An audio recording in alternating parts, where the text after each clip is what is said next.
Day Subong. And in observing the National Disability Prevention and Rehabilitation Week, ang mga nag-eskwelaya sa SPED Integrated School for Exceptional Children nagbakita sa ilang abilidad kag talento. Ani tutukan ta.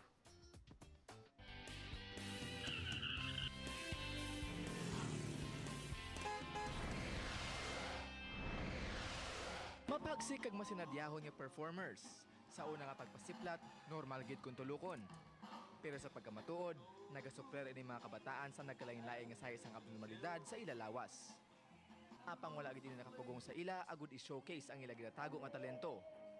Kung sa kantahanay lang, mas pinasay ini sila mga kabataan kay hindi baba ang ila ginagamit sa pagkanta, kundi ang ila mga kamot.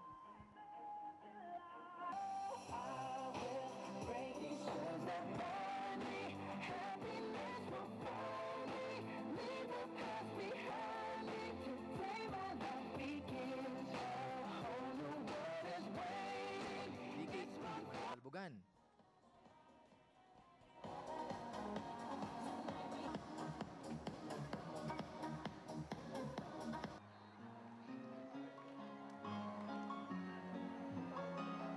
Kag sa pag-arte, hindi man ini sila magpaulihi.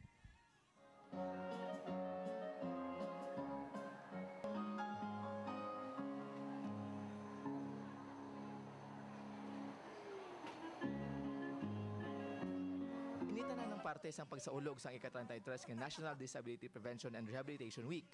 Maswerte gid ang mga nagkakabuhi sang normal. Gani ining espesyal naton ng mga kapuso, ang kinahanglan palanggaon kagatagan importansya. Kay sila ang may kinamatarong man.